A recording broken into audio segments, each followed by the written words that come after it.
Kenaikan harga BBM jenis solar membuat pemilik mobil dengan mesin diesel harus mengocek kantongnya lebih dalam lagi. Mereka harus mengeluarkan biaya ekstra, apalagi buat ngisi full tank untuk jenis mobil diesel yang membutuhkan puluhan liter solar. Seperti Muhammad Aditya Fauzi, pemilik kendaraan diesel yang juga bapak dua anak ini, mengaku dirinya kepincut menggunakan mobil diesel karena ukurannya yang besar, tenaganya kuat, serta bahan bakarnya yang irit. Tapi seiring harga BBM solar yang terus melonjak tinggi, kini Adit tinggal berharap agar harga BBM solar bisa kembali normal. Karena bagi Adit kenaikan ini cukup mengganggu kantongnya. Kurang lebih 3 tahun lah, 3 tahun. Karena kan bertenaga juga ya, terus lebih irit juga sekarang, terus mobilnya juga segala medan, terus juga mantap lah pokoknya mobilnya kalau diesel ya, gitu. Luas juga gitu. BBM kalau bisa normalin lagi lah harganya ya, kalau bisa dinormalin lagi harganya. Lonjakan BBM lumayan Pak, sekarang ini ya mengganggu kantong ya, bener banget gitu. Adit hanya bisa menyimpan mobil dieselnya untuk saat ini dan menggunakan mobil berbahan bakar bensin guna aktivitas sehari-hari sampai harga BBM solar kembali normal. Jarang-jarang dipakai aja paling. Paling itu sih tipsnya, pakai mobil yang lain atau enggak ya motor lah paling. Paling buat saat ini sih untuk dieselnya kita simpan dulu ya. Sampai BBM kembali normal. Untuk solarnya kita pakai guna mobil yang lain dulu. Yang bensin ya, yang lebih irit lah. Disimpan aja dulu.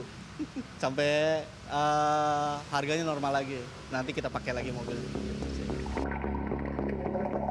Sementara itu, Agung Binarko, pemilik showroom mobil bekas di kawasan Jagakarsa, Jakarta Selatan, mengaku penjualan mobil diesel juga ikut terdampak akibat kenaikan harga BBM solar. Agung juga tidak memungkiri harga jual mobil diesel mengalami penurunan harga. Untuk mobil-mobil jenis diesel pasti Mas ya terimpact. Jadi konsumen itu kaget lah dengan harga pertalite yang sedemikian tinggi. Namun juga masih ada beberapa konsumen yang memang hobi dengan diesel itu menyimpan sih Mas sebenarnya. Jadi untuk penjualannya sendiri karena kagetnya pasar dan ekonomi jadi menurun.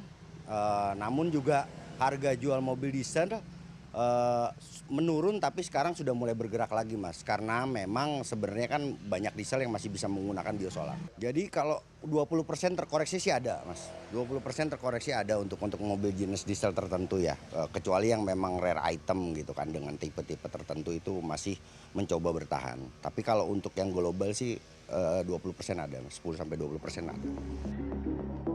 Menteri Energi dan Sumber Daya Mineral Bahlil Lahadalia dalam forum alumni IPB University Sabtu sore kemarin menyebutkan konsumsi solar nasional mencapai sekitar 40 juta kiloliter per tahun, yang selama ini sebagian besarnya masih dipenuhi melalui impor. Untuk menekan ketergantungan tersebut, pemerintah mendorong percepatan program biodiesel berbasis crude palm oil yang diolah menjadi FAME yang saat ini berada pada tahap B40 dan akan ditingkatkan menjadi B50.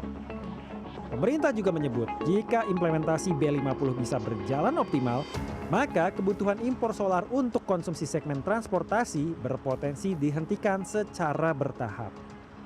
Kenapa? Pasti tanya loh, apa urusannya IPB dengan minyak?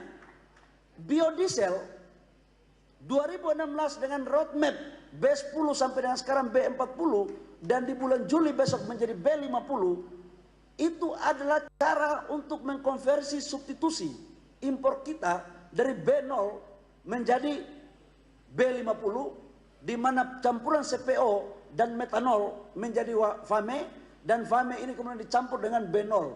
Inilah kemudian kenapa tidak lagi kita melakukan impor solar. Nah itu untuk solar. Yang kita impor adalah CN51. Tapi yang untuk subsidi-subsidi, yang untuk industri, yang untuk alat berat, sebagian itu pakai CN48. Itu semua sudah dalam negeri. Hari ini, tanggal 5 Mei 2026, harga Pertamina Dex Series atau BBM jenis solar sudah menyentuh di angka Rp27.900 per liter. Dan untuk SPBU swasta seperti Vivo dan juga BP sudah di angka Rp30.890 per liternya. Jimmy Chandra, Indra Hadi, Jakarta.